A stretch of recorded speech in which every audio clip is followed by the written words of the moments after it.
Vinayaka Missions Kirupananda Variyar engineering college Salem campus 2026-27 கல்வியாண்டிற்கான admission நடைபெறுகிறது. அனைத்திந்திய அண்ணா திராவிட முன்னேற்ற கழகம் என்பது புரட்சித் தலைவர் எம்ஜிஆர் அவர்களால் உருவாக்கப்பட்ட இயக்கம். திமுக ஒரு தீய சக்தி என்ற கோஷத்தோடு உருவாக்கப்பட்ட இயக்கம். புரட்சித் தலைவி அம்மா அவர்களால் எஃகு கோட்டையாக மாற்றப்பட்ட இயக்கம். இந்த இருவரும் தலைவருடைய பின்னால் எடப்பாடியாருடைய தலைமையில் இந்த இயக்கம் இன்றைக்கு கட்டுக்கோப்பாக செயல்பட்டுக் கொண்டிருக்கிறது. எனவே இந்த இயக்கத்திலிருந்து எந்த ஒரு தொண்டரும் செல்லவில்லை என்பதை அவர் புரிந்து கொள்ள வேண்டும் என்பதை இந்த நேரத்தில் நான் தெரிவித்துக் கொள்கிறேன். மேலும் தொடர்ந்து ஒரு குற்றச்சாட்டை கழக தொண்டர்கள் மத்தியிலேயும் பத்திரிகையாளர்கள் மத்தியிலேயும் அவர் பரப்பிக் கொண்டிருக்கிறார். அனைத்திந்திய அண்ணா திராவிட முன்னேற்ற கழகம் திராவிட முன்னேற்ற கழகத்தோடு பேச்சுவார்த்தை நடத்தி அரசு அமைக்க முயற்சித்ததாக ஒரு தவறான தகவலை பரப்பிக் கொண்டிருக்கிறார். இது முற்றிலும் உண்மைக்கு புறம்பான செய்தி. எந்த ஒரு நேரத்திலேயும் அனைத்திந்திய அண்ணா திராவிட முன்னேற்ற கழகம் மனதளவில் கூட திராவிட முன்னேற்ற கழகத்தை ஏற்றுக்கொண்டதில்லை. அண்ணன் எடப்பாடியார் அவர்கள் 4.5 ஆண்டு காலம் தமிழகத்தினுடைய முதலமைச்சராக இருந்த பொழுது திராவிட முன்னேற்ற கழகத்தை எதிர்த்து கடுமையான குற்றச்சாட்டுகளை சொன்னவர் அண்ணன் எடப்பாடியார் அவர்கள். 2021 ஆண்டு முதல் 2026 ஆண்டு வரை தமிழகத்தினுடைய எதிர்க்கட்சி தலைவராக சிறப்பான முறையிலே பணியாற்றிய பொழுது கூட திராவிட முன்னேற்ற கழகத்தை கடுமையாக குற்றம் சாட்டியவர் அண்ணன் எடப்பாடியார் அவர்கள். 2026 சட்டமன்ற தேர்தலிலே கூட 195 சட்டமன்ற தொகுதிகளுக்கு நேரடியாக சென்று மக்களை சந்தித்து தேர்தல் பரப்புரை மேற்கொள்ளுகின்ற பொழுது கூட திராவிட முன்னேற்ற கழகத்தினுடைய செயல்பாடுகள், அந்த ஆட்சியிலே நடைபெற்ற தவறுகளை எல்லாம் மக்கள் மத்தியிலே தோலுரித்து காட்டியவர் அண்ணன் எடப்பாடியார் தான் என்பதை அவர் முதலில் புரிந்து கொள்ள வேண்டும். எந்த ஒரு இடத்திலேயும் புரட்சி தலைவர் எம்ஜிஆர், புரட்சி தலைவி அம்மா அவர்களுக்கு பின்னால் அண்ணன் எடப்பாடியார் இந்த இயக்கத்தினுடைய தலைமை பொறுப்பை ஏற்று செயல்பட்ட பொழுது யாரும் திராவிட முன்னேற்ற கழகத்திற்கு ஆதரவாக அனைத்திந்திய அண்ணா திராவிட முன்னேற்ற கழகத்தினுடைய தலைமை உட்பட தொண்டர்கள் வரை நிர்வாகிகள் வரை யாரும் செயல்படவில்லை என்பதை இன்றைக்கு CV சண்முகம் அவர்கள் புரிந்து கொள்ள வேண்டும். இதே குற்றச்சாட்டை இன்றைக்கு தமிழக வெற்றி கழகத்தினுடைய அமைச்சராக இருந்து கொண்டு அந்த இயக்கத்தை ஆட்கொள்ள வேண்டும் என்ற முனைப்போடு செயல்பட்டு கொண்டிருக்கின்ற அமைச்சர் ஆதவ் அர்ஜுனா அவர்கள் நேற்றைய தினம் மதுராந்தகத்திலே பேசுகின்ற பொழுது கூட அனைத்திந்திய அண்ணா திராவிட முன்னேற்ற கழகம் திமுகவோடு சேர்ந்து ஆட்சி அமைக்க முயற்சித்ததாக ஒரு தவறான சொல்லை பயன்படுத்தி வருகிறார். ஆதவ் அர்ஜுனா அவர்களே, அமைச்சராக இருக்கின்றீர்கள், நாவடக்கத்தோடு பேச கற்றுக்கொள்ளுங்கள். புரட்சி தலைவர் எம்ஜிஆர் அவர்கள் சொன்னார்கள், பதவி வரும்போது பணிவு வர வேண்டும் என்று சொல்லியிருக்கிறார். ஆனால் நீங்கள் இன்றைக்கு ஆணவத்தால் அகங்காரத்தால் ஆட்சி அதிகாரம் உங்கள் கையிலே இருக்கிறது என்பதற்காக அனைத்திந்திய அண்ணா திராவிட முன்னேற்ற கழகத்திலே இருக்கின்ற சிலரை ஆள்பிடிக்கும் வேளையிலே குதிரை பேரம் நடத்தி இழுத்து கொண்டிருக்கின்றீர்கள் என்பது நாட்டு மக்களுக்கு நன்றாக தெரியும். உங்களுடைய தவறை திருத்திக் கொள்ளுங்கள் என்று இந்த நேரத்திலே நான் கேட்டுக்கொள்கிறேன்.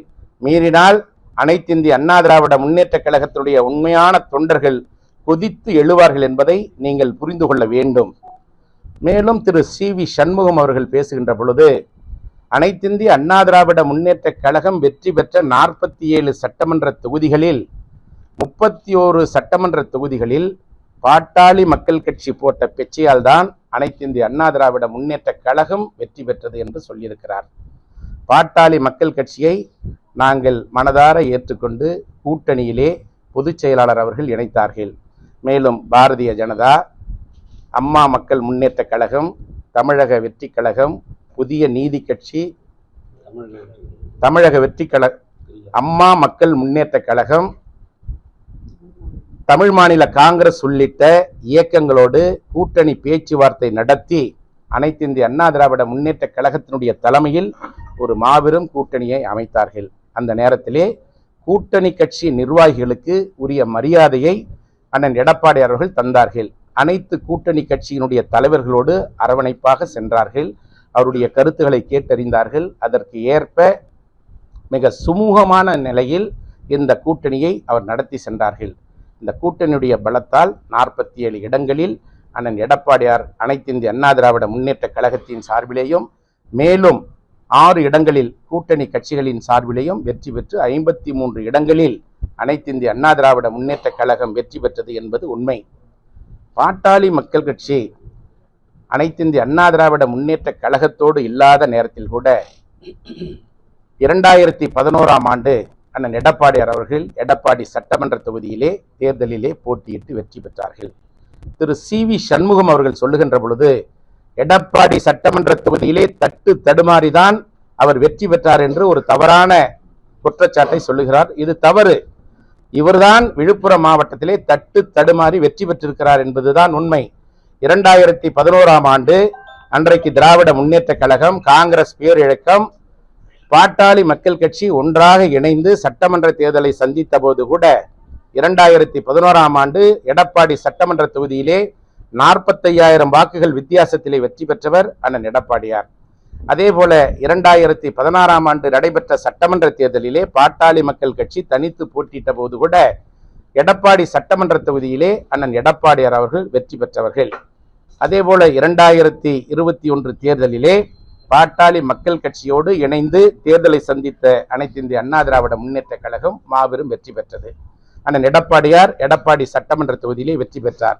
2026 சட்டமன்ற தேர்தலிலே கூட அண்ணன் எடப்பாடியார் அவர்கள் தமிழகத்திலே அதிகமான வாக்குகள் 96,000 வாக்குகள் வித்தியாசத்திலே வெற்றி பெற்ற தொகுதி எடப்பாடி தொகுதி என்பதை திரு சி.வி. சண்முகம் அவர்கள் புரிந்து கொள்ள வேண்டும்.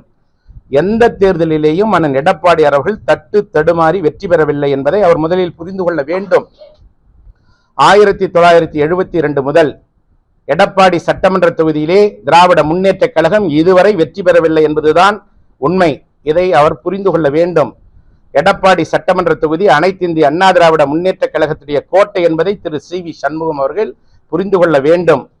மேலும் ஒன்றை அவர் சொல்லியிருக்கிறார். பாட்டாளி மக்கள் கட்சியினுடைய துணையோடு வட மாவட்டங்களிலே வெற்றி பெற்றது அனைத்து இந்திய அண்ணா திராவிட முன்னேற்ற கழகம் என்று சொல்லியிருக்கிறார். வட மாவட்டங்களிலே வலுவாக இருக்கின்ற பாட்டாளி மக்கள் கட்சி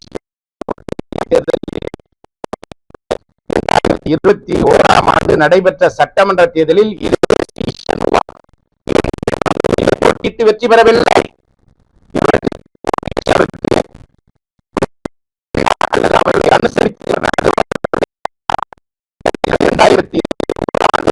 சட்டமன்ற தேர்தலில் விழுப்புரம் சட்டமன்ற தொகுதியிலே இவரால் இந்த இயக்கத்திலே இருந்து விரட்டி அடிக்கப்பட்ட லட்சுமணன் அவரிடத்திலே தோல்வியுற்றார்.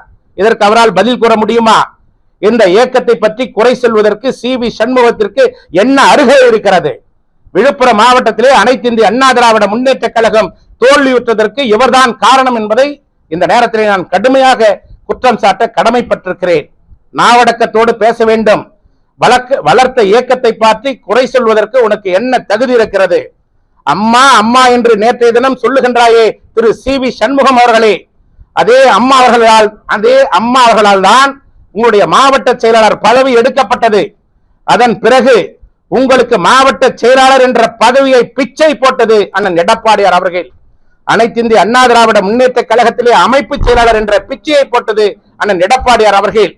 மீண்டும் 2021ஆம் ஆண்டு விழுப்புரம் சட்டமன்ற தேர்தலிலே நீங்கள் தோல்வியுற்ற பொழுது அண்ணன் எடப்பாடியார்களை நீங்கள் கெஞ்சி கேட்டதின் காரணத்தினாலே, வற்புறுத்தியதின் காரணத்தினாலே அனைத்து இந்திய அண்ணா திராவிட முன்னேற்ற கழகத்துடைய பொதுச் செயலாளர் அண்ணன் எடப்பாடியார் போட்ட பிச்சைதான் உனக்கு நாடாளுமன்ற மேலவை உறுப்பினர் என்பதை நீ மறந்துவிட வேண்டாம். யாரை பார்த்து பேசுகிறாய்? இந்த இயக்கத்துடைய பொதுச் செயலாளர், அனைத்து இந்திய அண்ணா திராவிட முன்னேற்ற கழகத்துடைய பொதுச் செயலராக இருக்கிற அண்ணன் எடப்பாடியாரை பற்றி குறை சொல்வதற்கு உனக்கு என்ன யோகியதை இருக்கிறது?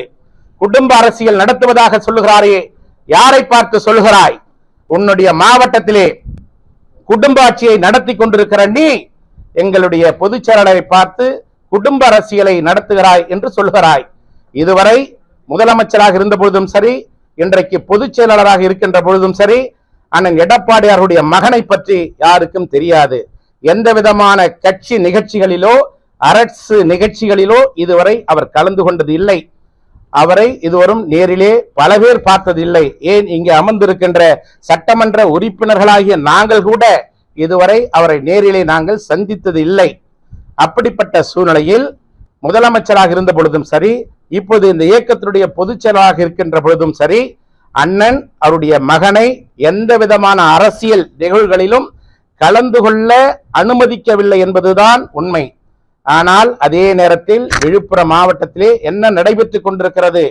உன்னுடைய அண்ணன் திரு ராதாகிருஷ்ணன் அவர்கள் அந்த மாவட்டத்தினுடைய குறுநில மன்னராக செயல்பட்டு கொண்டிருக்கிறார் என்பது அந்த மாவட்டத்தில் இருக்கின்ற கழகத்தினுடைய நிர்வாகிகளுக்கு நன்றாக தெரியும்.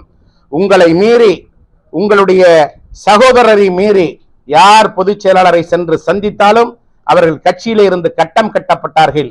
அவர்களுக்கு சட்டமன்ற தேர்தலிலே போட்டியிடுவதற்கான வாய்ப்பு மறுக்கப்பட்டது என்பதுதான் உண்மை.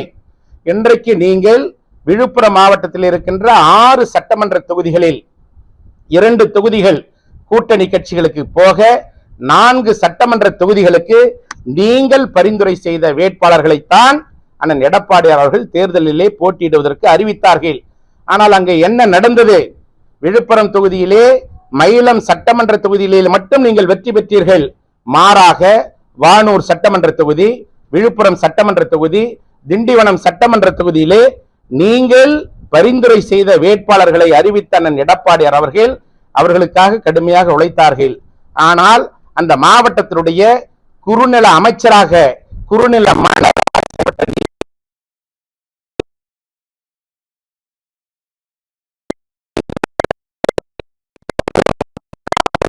காரணம் என்று கதறிக்கொண்டிருக்கின்ற நீங்கள் உங்கள் மாவட்டத்திலே உங்களால் நிறுத்தப்பட்ட 3 வேட்பாளர்கள் தோற்றதற்கு காரணம் என்பதை கூறுங்கள். இன்றைக்கு பொதுக்குழுவை கூட்ட வேண்டும், செயற்குழுவை கூட்ட வேண்டும், அங்கே பேச வேண்டும் என்று நீங்கள் கேட்கின்றீர்கள்.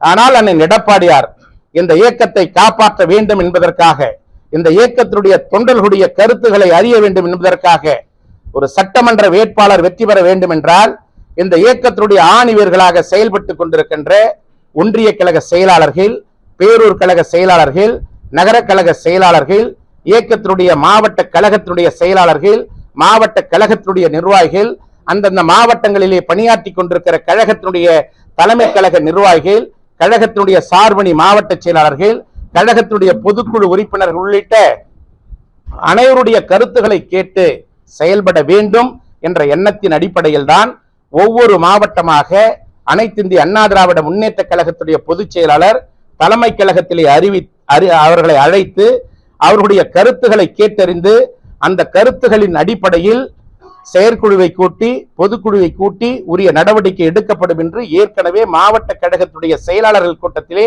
அண்ணன் எடப்பாடியார் அவர்கள் அறிவித்தார்கள். அதன் அடிப்படையில் கடந்த 13ஆம் தேதி 13/6/2026 அன்று காஞ்சிபுரம் மாவட்டத்தில் இருக்கின்ற 3 சட்டமன்ற தொகுதிகள், காஞ்சிபுரம் சட்டமன்ற தொகுதி, உத்தரமேரூர் சட்டமன்ற தொகுதி, ஸ்ரீபெரும்புதூர் சட்டமன்ற தொகுதியைச் சேர்ந்த மாவட்ட கழக செயலாளர், மாவட்ட கழகத்தினுடைய நிர்வாகிகள், அந்த மாவட்டத்தில் இருக்கின்ற முன்னாள் நாடாளுமன்ற சட்டமன்ற உறுப்பினர்கள், இந்நாள் சட்டமன்ற நாடாளுமன்ற உறுப்பினர்கள், அந்த மாவட்டத்திலே கழகத்திற்காக பணியாற்றி கொண்டிருக்கிற தலைமை கழக நிர்வாகிகள், கழகத்தினுடைய மாநில பிற நிர்வாகிகள், மாவட்ட சார்பு அணியினுடைய நிர்வாகிகள், அந்த மாவட்டத்திலே பணியாற்றி கொண்டிருக்கிற ஒன்றிய கழக செயலாளர்கள், நகர கழக செயலாளர்கள், பேரூர் கழக செயலாளர்கள், பொதுக்குழு உறுப்பினர்கள் என அனைவரையும் அழைத்து காஞ்சிபுரம் மாவட்டத்திலே 3 மணி நேரம் அந்த நிர்வாகிகளுடைய ஆலோசனைகளை கேட்டறிந்தார். அவர்கள் சொன்ன கருத்துக்களை, யோசனைகளை குறிப்பிடுத்துக் கொண்டிருக்கிறார். அதன் அடிப்படையில் ஒவ்வொரு மாவட்டமாக தலைமை கழகத்திலே அழைத்து அவருடைய கருத்துக்களை எல்லாம் கேட்டறிந்து அதன் பிறகு இந்த இயக்கத்தினுடைய கட்டமைப்பை வலுப்படுத்த நடைபெற்று முடிந்த சட்டமன்ற தேர்தலில் கழகம் வெற்றி வாய்ப்பினை இழந்ததற்கு என்ன காரணம் என்பதை கேட்டறிந்து அதன் பிறகு செயற்குழுவை, பொதுக்குழுவை கூட்டி அறிவிப்பேன் என்று சொல்லியிருக்கிறார். அதற்கு முன்பாக திரு சி.வி. சண்முகம் உடனே செயற்குழுவை கூட்ட வேண்டும், உடனே பொதுக்குழுவை கூட்ட வேண்டும் என்று சொல்லுகிறார். செயற்குழுவிலே 175 முதல் 200 வரை உறுப்பினர்கள், செயற்குழு உறுப்பினர்கள் இருக்கிறார்கள். இந்த 175 முதல் 200 செயற்குழு உறுப்பினர்களிலே ஒரு 5 பேர் 10 பேர் பேச முடியும். அதுவும் யார் பேச முடியும்? சி.வி. சண்முகம் போன்ற முன்கோபிகள் தான் அந்த கூட்டத்திலே பேச முடியும். பொதுக்குழுவிலே 3000 பொதுக்குழு உறுப்பினர்கள் இருக்கிறார்கள். அதிலே மேடையிலே அமர்ந்திருக்கிற தலைமை கழகத்துடைய நிர்வாகிகள் தான் பேச முடியும். அடிமட்டத்திலே இந்த இயக்கத்திற்காக உழைத்துக் கொண்டிருக்கிற அடிமட்ட தொண்டர்கள், ஒன்றிய கழக செயலாளர்கள், நகர கழக செயலாளர்கள், மற்ற கழகத்தினுடைய நிர்வாகிகளுடைய கருத்துக்களை கேட்க வேண்டும் என்பதற்காகத்தான் கழகத்தினுடைய பொதுச் செயலாளர் இன்றைக்கு இந்த இயக்கத்தினுடைய உழைத்துக் கொண்டிருக்கின்ற நிர்வாகிகளை அழைத்து மாவட்ட வாரியாக ஆய்வு செய்து கொண்டிருக்கிறார். வெற்றி வாய்ப்பு இழந்ததற்கான காரணம் என்ன என்று கேட்டுக் கொண்டிருக்கிறார். இந்த இயக்கம் தொடர் தோல்வியை சந்தித்துக் கொண்டிருக்கிறது என்று திரு சி.வி. சண்முகம் சொல்லுகிறார். யாரால் இந்த ஆய்வு கொண்டிருக்கிறார்? மாறாக உடனடியாக செயல்பட வேண்டும்.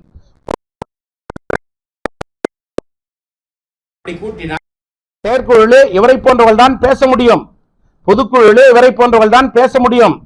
ஆனால் உழைத்தவர்கள் பேசியதை கேட்க வேண்டும் என்பதற்காக இன்றைக்கு மாவட்ட வாரியாக ஆய்வுக் கூட்டத்தை நடத்துகின்ற அண்ணன் எடப்பாடியார் ஒவ்வொரு மாவட்டத்திலே யார் தவறு செய்தார்கள், என்னென்ன பரிசீலனை செய்து நடவடிக்கை எடுக்க வேண்டும் என்பதற்காக இது போன்ற ஆய்வுக் கூட்டத்தை நடத்துகின்ற நேரத்தில் இவர் அவசரப்படுகிறார். ஏன்? விழுப்புரம் மாவட்டத்திலே இவரால் பரிந்துரை செய்யப்பட்ட 3 சட்டமன்ற வேட்பாளர்கள் தோல்வியடைந்திருக்கிறார்கள். அந்த மாவட்டத்திலே இன்றைக்கு ஒரு மாவட்ட செயலாளர் சிறப்பான முறையிலே செயல்பட்டுக் கொண்டிருக்கிறார். அவருடைய செயல்பாடுகளை பார்த்து பொறுக்க முடியாமல் பொறாமையால் இன்றைக்கு இவர் அந்த மாவட்டத்தில் இருக்கிற கழகத்தினுடைய நிர்வாகிகளை அவர்கள் சொல்லுகின்ற கோரிக்கைகளை ஏற்றுக்கொள்ளாத நிலையில்தான் இன்றைக்கு அந்த மாவட்டம் அனைத்து இந்திய அண்ணா திராவிட முன்னேற்ற கழகத்திலே ஒரு புத்துணர்ச்சி பெற்று விறுவிறுப்போடு செயல்பட்டுக் கொண்டிருக்கிறது என்ற காரணத்தினால் இயக்கம் அந்த மாவட்டத்திலே இவரது கையை விட்டு சென்று விட்டது, தொண்டர்கள் இவருடைய தலைமையை ஏற்றுக்கொள்ளவில்லை என்பதற்காக இன்றைக்கு அவதூறுகளை பரப்பிக் கொண்டிருக்கிறார் என்பதை திரு சி.வி. சண்முகம் அவர்கள் தயவு செய்து உணர்ந்து கொள்ள வேண்டும் என்பதை இந்த நேரத்தில் நான் அவருக்கு ஒரு அறிவுரையாக அல்ல, ஒரு கோரிக்கையாக சொல்லுகிறேன். இந்த இயக்கத்தை களங்கப்படுத்த வேண்டும் என்பதற்காக இந்த இயக்கத்தினுடைய பொதுச் செயலாளர் சிறப்பான முறையிலே செயல்பட்டுக் கொண்டிருக்கிறார் என்பதற்காக அவர் மீது அவதூறுகளை பரப்பிக் கொண்டிருக்கிற திரு சி.வி. சண்முகம் அவர்களே, உங்களை நீங்கள் திருத்திக் கொள்ளுங்கள். உங்கள் மாவட்டத்திலே உங்களால் பரிந்துரை செய்யப்பட்ட வேட்பாளர்கள் தோல்வியடைந்ததற்கு என்ன காரணம் என்று நீங்கள் முதலில் சொல்லுங்கள். அண்ணன் எடப்பாடியார் அவர்கள் சேலம் மாவட்டத்திலே 7 தொகுதிகளிலே வெற்றி பெற்றிருக்கிறார். அந்த மாவட்டத்திலே அனைத்து இந்திய அண்ணா திராவிட முன்னேற்ற கழகம் கோட்டையாக இருந்து கொண்டிருக்கிறது. அதே போல இன்றைக்கு திருவண்ணாமலை மாவட்டத்திலே 5 சட்டமன்ற தொகுதிகளில் அனைத்து இந்திய அண்ணா திராவிட முன்னேற்ற கழகம் இன்றைக்கு வெற்றி பெற்றிருக்கிறது. திருவண்ணாமலை தெற்கு மாவட்டத்திலே கலசப்பாக்கம் சட்டமன்ற தொகுதி, செங்கம் சட்டமன்ற தொகுதியினுடைய மாவட்ட செயலாளராக இருக்கின்ற நான் 2 தொகுதிகளிலேயும் கழகம் வெற்றி பெற்றிருக்கிறது. அதுவும் தேர்தல் பிரச்சாரம் மேற்கொண்டதின் காரணமாக இந்த 2 சட்டமன்ற தொகுதிகளிலே அனைத்து இந்திய அண்ணா திராவிட முன்னேற்ற கழகம் வெற்றி பெற்றிருக்கிறது. மேலும் எங்களுக்கு கூட்டணியிலே இருக்கின்ற பாட்டாளி மக்கள் கட்சி, பாரதிய ஜனதா கட்சி, அம்மா மக்கள் முன்னேற்ற கழகம், தமிழ் மாநில காங்கிரஸ் உள்ளிட்ட இயக்கங்கள் எல்லாம் கூட்டணியாக இணைந்து உழைத்ததின் காரணமாக நாங்கள் வெற்றி பெற்றோம் என்பதை இந்த நேரத்திலே மார்தட்டி சொல்கிறேன். அதே போல அண்ணன் ராமச்சந்திரன் அவர்கள் கீழ்பெண்ணாத்தூர் சட்டமன்ற தொகுதியிலே போட்டியிட்டு வெற்றி பெற்றிருக்கிறார். அவருடைய கிழக்கு மாவட்டத்தில் இருக்கின்ற இன்னொரு சட்டமன்ற தொகுதியான திருவண்ணாமலை தொகுதியிலே தட்டு தடுமாறி 1900 வாக்குகள் வித்தியாசத்திலே தான் திராவிட முன்னேற்ற கழகம் வெற்றி பெற்றிருக்கிறது. எனவே திருவண்ணாமலை கிழக்கு மாவட்டமும் அனைத்து இந்திய அண்ணா திராவிட முன்னேற்ற கழகத்துடைய கோட்டையாக இருக்கிறது. அதே போல திருவண்ணாமலை வடக்கு மாவட்டத்திலே அண்ணன் முக்கூர் சுப்பிரமணியன் அவர்கள் வெற்றி பெற்றிருக்கிறார். இன்னொரு தொகுதியான வந்தவாசி தொகுதியிலே சுமார் 2500 வாக்குகள் வித்தியாசத்திலே தான் அங்கே திமுக தட்டு தடுமாறி வெற்றி பெற்றிருக்கிறது. அதே போல ஆரணி திருவண்ணாமலை மத்திய மாவட்டத்தில் இருக்கிற ஆரணி சட்டமன்ற தொகுதியிலே அனைத்து இந்திய அண்ணா திராவிட முன்னேற்ற கழகத்துடைய வேட்பாளர் வெற்றி பெற்றிருக்கிறார். அந்த மத்திய மாவட்டத்தில் இருக்கிற போலூர் சட்டமன்றத்திலே 200 வாக்குகள் வித்தியாசத்திலே தான் தட்டு தடுமாறி இன்றைக்கு தமிழக வெற்றி கழகம் வெற்றி பெற்றிருக்கிறது. இதுதான் உண்மை நிலைமை.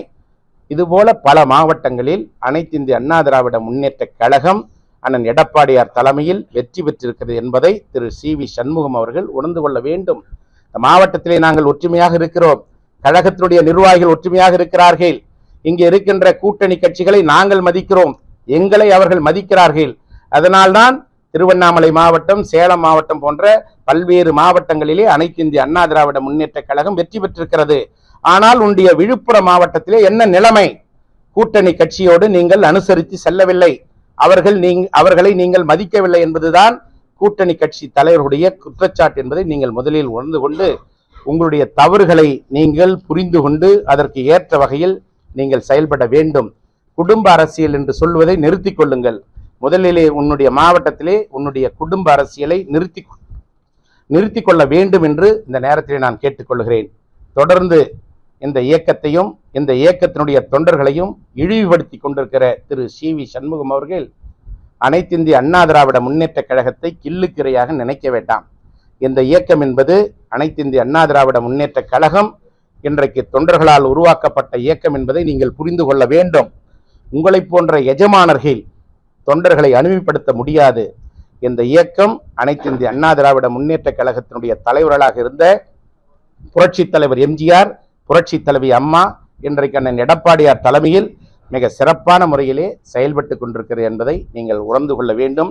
தொடர்ந்து இந்த இயக்கத்தை பற்றி இழிவுபடுத்தி இந்த இயக்கத்தினுடைய பொதுச் செயலாளர்களையும் கட்சியை பற்றியும் இழிவுபடுத்தி பேசினால் அதற்கான விளைவுகளை நீங்கள் சந்திப்பீர்கள். அரசியல் அரங்கத்திலே இருந்து உங்களை மக்கள், இந்த இயக்கம், தொண்டர்கள் அப்புறப்படுத்தி விடுவார்கள் என்பதை நீங்கள் உணர்ந்து கொள்ள வேண்டும் என்பதை இந்த நேரத்தில் நான் பணிவன்போடு சொல்லிக் கொள்கிறேன். மேலும் ஆய்வுக் கூட்டம் தொடர்ந்து நடைபெறும் என்று பொதுச் செயலாளர் அவர்கள் சொல்லியிருக்கிறார். காஞ்சிபுரம் மாவட்டத்தினுடைய ஆய்வுக் கூட்டம் நடைபெற்று முடிந்திருக்கிறது. அதில் தொண்டர்களுடைய கருத்துகளையும் நிர்வாகிகளுடைய கருத்துகளையும் கேட்டிருக்கிறார்.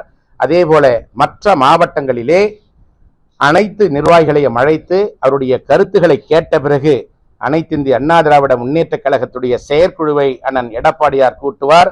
அதன் பிறகு கழகத்தினுடைய பொதுக்குழுவை கூட்டுவார். எதற்கும் அஞ்சாதவர் அண்ணன் எடப்பாடியார் என்பதை முதலில் சி.வி. சண்முகம் அவர்கள் உணர்ந்து கொள்ள வேண்டும். பொதுக்குழுவை கூட்டுவதற்கு அண்ணன் எடப்பாடியார்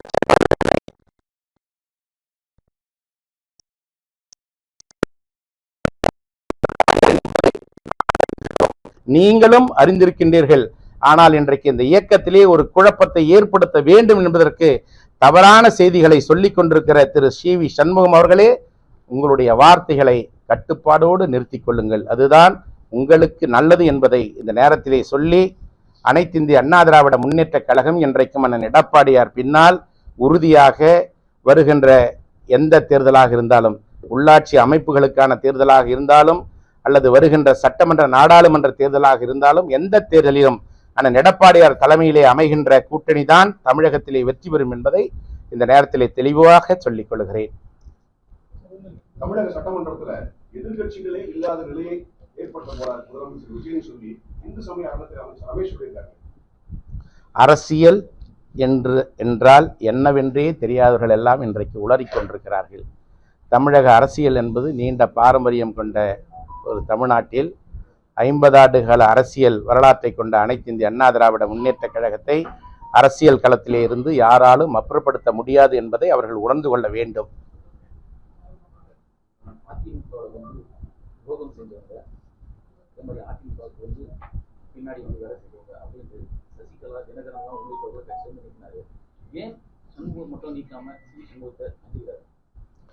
எந்த நடவடிக்கை எடுப்பதற்கும் அண்ணன் எடப்பாடியார் அவர்கள் அஞ்சவில்லை. உரிய வாய்ப்பினை கொடுப்பார். திருந்துவார் என்று எதிர்பார்க்கிறார். திருந்துவதற்கு ஒரு வாய்ப்பினை கொடுத்திருக்கிறார். யாரை பற்றியும் அண்ணன் எடப்பாடியார்கள் பயப்பட வேண்டிய அவசியமில்லை. ஒருவேளை இது தாவேகாவினுடைய பின்னணியில சி.வி. சண்முகம் செயல்படுவார் என்ற மாதிரி உங்களுக்கு ஏதாவது தகவல் இருக்கலாம். ஒன்றை இங்கே வருகை தந்திருக்கின்ற பத்திரிகையாளர்கள் ஒன்றை தயவு செய்து உணர்ந்து கொள்ள வேண்டும். சி.வி. சண்முகம் என்பவரை ஒரு பிம்பத்தை போன்று அவரை நீங்கள் உருவாக்கி கொண்டிருக்கின்றீர்கள். இந்த இயக்கத்திலே இன்றைக்கு அவர் ஒரு உறுப்பினர். அனைத்திந்திய அண்ணா திராவிட முன்னேற்ற கழகத்திலே 82 மாவட்ட செயலாளர்கள் இருக்கிறார்கள். ஏறக்குறைய 80க்கும் மேற்பட்ட தலைமை கழகத்துடைய நிர்வாகிகள் இருக்கிறார்கள். அவர் மீது நடைபெற்று முடிந்த சட்டமன்ற வாக்கெடுப்பின் பொழுது தலைமை கொடுத்த உத்தரவை மீறி அவர் வாக்களித்தார் என்பதற்காக அவருடைய கட்சி பதவியை மட்டுமே அண்ணன் எடப்பாடியார் அவர்கள் விடுவித்திருக்கிறார். கட்சி பதவியிலிருந்து மட்டும்தான். கட்சி பதவியிலிருந்து விடுவித்த அண்ணன் எடப்பாடியார் அவர்கள் எதற்கும் துணிந்தவர்.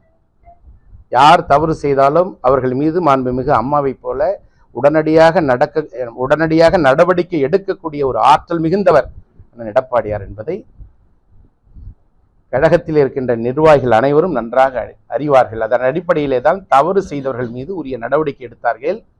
அவருடைய கட்சி தாவல் தடை சட்டத்தின் மீது அவர்கள் மீது உரிய நடவடிக்கை எடுக்க வேண்டும் என்று சொன்னார்கள். அதன் அடிப்படையில் தான் 25 சட்டமன்ற உறுப்பினர்கள் 21 சட்டமன்ற உறுப்பினர்கள் மனம் திருந்தி வருந்தி தங்களுடைய செயலுக்கு மன்னிப்பை கோரி அண்ணன் எடப்பாடி அவரிடத்திலே மன்னிப்பை கோரி கடிதம் கொடுத்ததின் அடிப்படையிலே தான் அவர்கள் மீது எடுத்த நடவடிக்கையை இன்றைக்கு நீக்கியிருக்கிறார். அண்ணன் எடப்பாடி அவர்கள் பெருந்தன்மையோடு நடந்து கொண்டிருக்கிறார். கேள்வி கேட்கப்பட்டு வளர்க்கப்பட்ட கட்சி கேள்வியே கேட்கக்கூடாதுன்னு எடப்பாடி தவறான பதில் அளிக்க மாட்டாரு.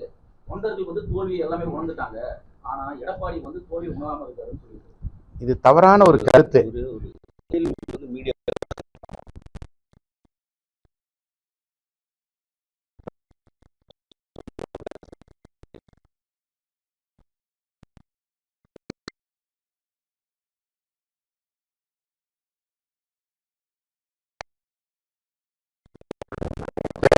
சரியில்லை வாங்க இல்லைன்னு சொல்ல முடியாது. அது எப்படி போய் நீங்க மீடியாவில் எப்படி விவாதிக்கிறீங்க? இல்ல அவர் மீடியாவில் விவாதிக்க கூடாதுன்னு சொல்றேன்.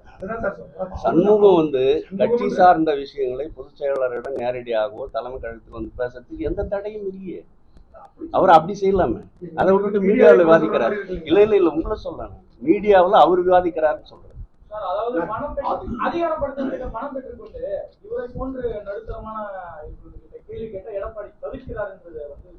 தவறான குற்றச்சாட்டு. 2017 முதல் 2026 வரை கடந்த 9 ஆண்டுகளாக சி.வி. சண்முகம் போன்றவர்கள் சொல்லிய கருத்தை கேட்டதனால்தான் இந்த தொடர் தோல்விக்கு காரணம் என்பதை நாங்கள் அறிவோம், மக்கள் அறிவார்கள்.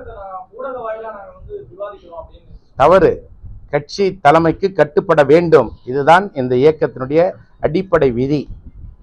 உனக்கு என்ன தேவையோ 2021 விழுப்புரம் சட்டமன்ற தொகுதியிலே போட்டியிடுவதற்கு அண்ணன் எடப்பாடியார் இடத்திலே வாய்ப்பு கேட்டீர்கள். அதிலே தோற்றபொழுது உடனடியாக அண்ணன் எடப்பாடியுடைய வீட்டிற்கே நாடாளுமன்ற மேலவையிலே நாடாளுமன்ற மேலவையிலே பணியாற்றுவதற்கு எம்பி பதவி வேண்டும் என்று கேட்டீர்கள். அதன் பிறகு 2026 மீண்டும் விழுப்புரம் சட்டமன்ற தொகுதியிலே போட்டியிட்டால் வெற்றி பெற முடியாது என்பதற்காக மயிலம் சட்டமன்ற தொகுதியை மாற்றி கேட்டீர்கள். இதையெல்லாம் கேட்க தெரிந்த உங்களுக்கு, அம்மாவால் மாவட்ட செயலாளர் பதவி நீக்கம் செய்யப்பட்ட உங்களுக்கு மீண்டும் மாவட்ட செயலாளர் பதவியை தந்தது அண்ணன் எடப்பாடியார். மீண்டும் அண்ணன் எடப்பாடியார் தான் உங்களுக்கு அமைப்பு செயலாளர் பதவியை தந்தார். சட்டத்துறை அமைச்சராக இருந்த உங்களுக்கு மீண்டும் கனிம வளத்துறை என்ற கொழுத்த துறையை கொடுத்ததும் அண்ணன் எடப்பாடியார் தான். இன்றைக்கு அண்ணன் எடப்பாடியார் போட்ட பெச்சியால் தான்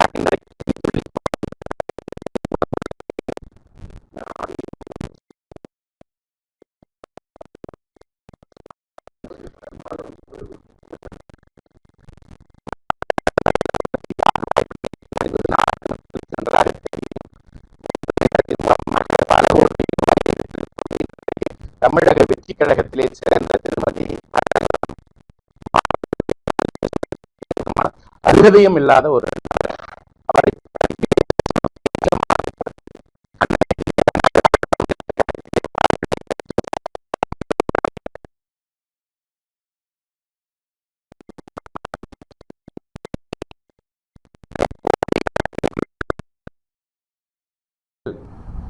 உன்னுடைய கையிலே வைத்த மை காய்வதற்கு முன்பாக உன்னுடைய சட்டமன்ற உறுப்பினர் பதவியை ராஜினாமா செய்திருக்கிறாய். உன்னுடைய சட்டமன்ற தொகுதியிலே சென்று மக்களை சந்திப்பதற்கு கூட உனக்கு தைரியம் இல்லை. வீட்டிலே முடங்கி கிடக்கிறாய். நீயா எங்களுடைய இயக்கத்தை பற்றி பேசுவதற்கு உனக்கு என்ன தகுதி இருக்கிறது?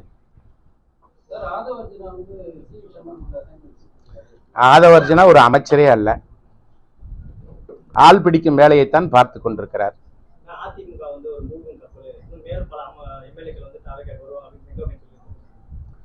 அனைத்திந்திய அண்ணா திராவிட முன்னேற்ற கழகத்தால் அடையாளம் காட்டப்பட்டவர் திரு செங்கோட்டையன் அவர்கள். அவருடைய வயதிற்கும் அவர் வகித்த பொறுப்புகளுக்கும் அவர் நிதானத்தோடு பேச வேண்டும். இன்றைக்கு இந்த இயக்கத்திலே வளர்க்கப்பட்டு மாண்புமிகு அம்மா அவர்களால் அடையாளம் காட்டப்பட்டு அண்ணன் எடப்பாடியார் அவர்களால் மீண்டும் பள்ளி கல்வித்துறை அமைச்சராக பதவி வழங்கப்பட்டு அனைத்திந்திய அண்ணா திராவிட முன்னேற்ற கழகத்திலே அடையாளமாக காணப்பட்டவர். ஆனால் இன்றைக்கு இந்த பதவிக்காக தரம் தாழ்ந்து பேசுவது அவருடைய வயதிற்கும் அவருடைய அனுபவத்திற்கும் உகந்தது அல்ல என்பதை தெரிவித்துக் கொள்கிறேன். அனைத்திந்திய அண்ணா திராவிட முன்னேற்ற கழகம் மூழ்குகின்ற கப்பல் அல்ல, அவர்தான் மூழ்குகின்ற படகிலே என்று தொத்திக் கொண்டிருக்கிறார். அவரை பாதுகாத்துக் கொள்ள வேண்டும் என்று கேட்டுக்கொள்கிறேன்.